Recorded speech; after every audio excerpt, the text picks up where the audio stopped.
है वो कभी बदनसीब नहीं होता। अस्सलामु अलैकुम व रहमतुल्लाहि व बरकातुहू।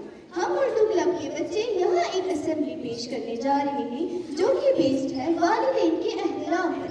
हमें अपने वालिदैन का एहतराम करना चाहिए क्योंकि माँ बाप दुनिया की सबसे बड़ी नेमत है जिसे खुदा ने हमें नवाजा है। माँ ना हो तो दिल को दिलासा देने वाला कोई नहीं, और अगर बाप ना हो तो इस जिंदगी की दौड़ में कोई अच्छा मशवरा देने वाला नहीं। शुक्रिया। अब मैं अनान को दावत देती हूँ हमारा टॉपिक जारी करने। प्रिंसिपल साहिब, दीगर उस्ताद इकराम और मेरे हमअसर साथियों, सबसे बड़ी सआदत माँ बाप की है इज्जत। सबसे बड़ी सआदत माँ बाप की है इज्जत। सबसे बड़ी इबादत माँ बाप की है खिदमत। माँ बाप सी नेमत दुनिया में कोई नहीं है। माँ बाप सी नेमत दुनिया में कोई नहीं है। हासिल हुई नेमत तो जहाँ खुले बनी। आज का मेरा मौजू है वालिदैन की इज्जत। वालिदैन दुनिया की सबसे बड़ी नेमत है। वालिदैन की औलाद पर इस कदर एहसानात होते हैं कि अगर पूरी जिंदगी भी इनके लिए वक्फ कर दी जाए तो ये एहसानात मुकम्मल नहीं कर सकते हैं। वालिद औलाद का सरपरस्ते आला है। बाप जन्नत का दरवाजा है तो माँ के कदमों के तले जन्नत है। मुझको छाँव में रखा और कुछ चलता रहा धूप में। मुझको छाँव में रखा और कुछ चलता रहा धूप में। मैंने देखा है वो फरिश्ता बाप के रूप में। हर रिश्ते में मिलावट देखी, कच्चे रंगों की सजावट देखी। हर रिश्ते में मिलावट देखी, कच्चे रंगों की सजावट देखी। सालों साल से देखा वालिदैन को, ना उनके चेहरे पर कोई थकावट देखी। ख्वाहिश है मेरी कदमों में आपके ये सारा जहां बिछा दूं।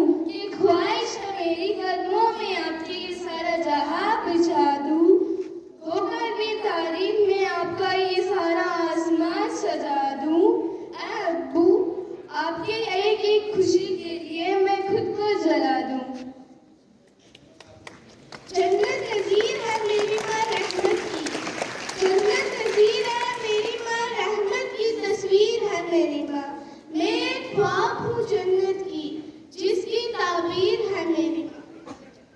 वो तो थे तालीम से महरूम मगर मुझको पढ़ाया है। वो तो थे तालीम से महरूम मगर मुझको पढ़ाया है। पसीना हद से बढ़कर उन्होंने मेरे खातिर बहाया है।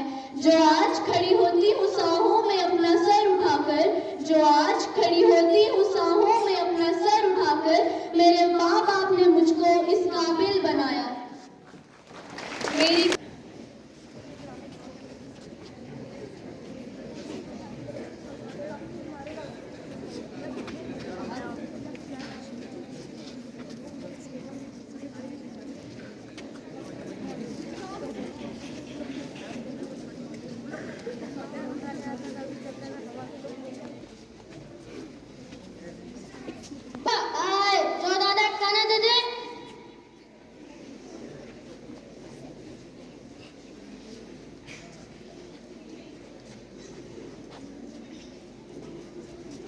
लीजिए दादा। बैठो बेटा बैठो। बेटा, ये मिट्टी का बर्तन बहुत पुराना और खराब हो गया है। इधर उधर से टूट भी गया है। कोई नया बर्तन होता तो बहुत अच्छा होता। आप इसी बर्तन में खाइए।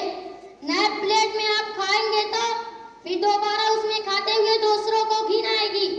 बहुत जल्दी नया प्लेट भी खराब हो जाएगा। आपसे हिफाजत भी नहीं हो पाएगी। चुपचाप इसी में खाइए। अच्छा बेटे, कोई बात नहीं। एक बात और मैं कई रोज से कहना चाहता हूँ। कहिए, क्या बात है? बेटा, मेरा ये कुर्ता बहुत पुराना और फट गया है। बरसों से यही कुर्ता पहन रहा हूँ। अगर नया कुर्ता आ जाता तो बड़ा अच्छा होता। आपकी उम्र के हिसाब से यही कुर्ता ठीक है। जवानों जैसे ख्वाब मत देखिए। नया कुर्ता आपके बदन पर कितने दिन रहेगा? चंद दिन में खराब हो जाएगा। और हमारे पास बच्चों, आज स्कूल का पहला दिन है। आज सबक नहीं होगा। सोच रहे हैं कि आज तुम लोगों को कोई किस्सा सुनाए। बेटा अदीब खड़े हो जाओ। बताओ अदीब, तुम कैसा किस्सा सुनोगे? मैं लोमड़ी और बालू का किस्सा सुनूंगा। अच्छा बेटा बैठ जाओ। बेटा साकिर खड़े हो। तुम बताओ साकिर, तुम कैसा किस्सा सुनोगे? सर मुझे जिन और परी का किस्सा अच्छा लगता है। बहुत अच्छा बेटा बैठ जाओ। बेटा अमश खड़े हो। तुम बताओ अमश, तुम्हें कौन सा किस्सा अच्छा लगता है? कोई ऐसा किस्सा सुनाइए जिससे हम लोगों को नसीहत और सबक मिले। माशाअल्लाह, वेरी गुड। बैठ जाओ। तो ध्यान से सुनो, मैं तुम्हें एक होनहार ज़हीन बच्चे का किस्सा सुनाता हूँ। एक छोटा सा बच्चा था, उसके माँ बाप और दादा जान थे। माँ बाप खूब अच्छे शानदार बंगले में रहते थे और दादा जान को घर से अलग लेबर रूम में रहने का इंतजाम किया था और वहीं पर उनका खाना पहुंचा देते थे। समझ में आ रहा है बच्चों? Yes sir. एक दिन दादा को खाना देकर बच्चे की माँ आई तो देखा कि बच्चा हाथ में कलम लेकर कापी पर काफी ध्यान से कुछ ड्राइंग कर रहा है। ये देखकर वो बच्चे के पास बैठ गई और कहने लगी,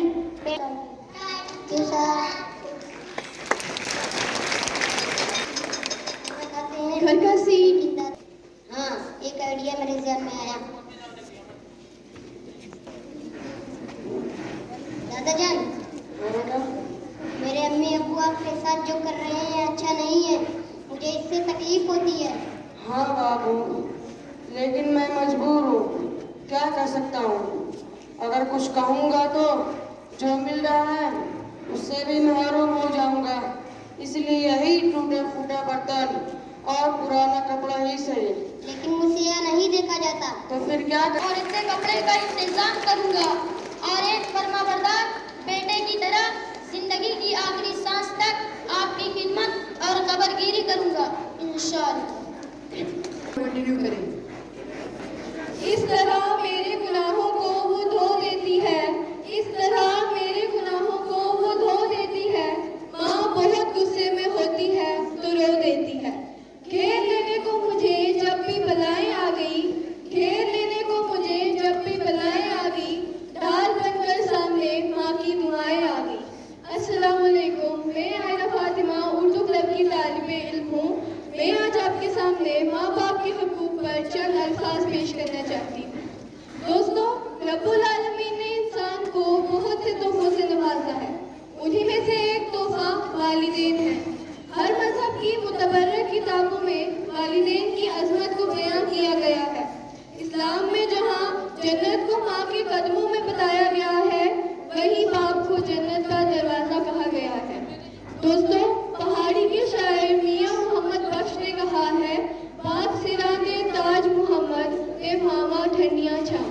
शुक्रिया। मैं अपने दोस्तों को दावत देना चाहूंगी जो हमारे सामने आके एक नात पेश करें।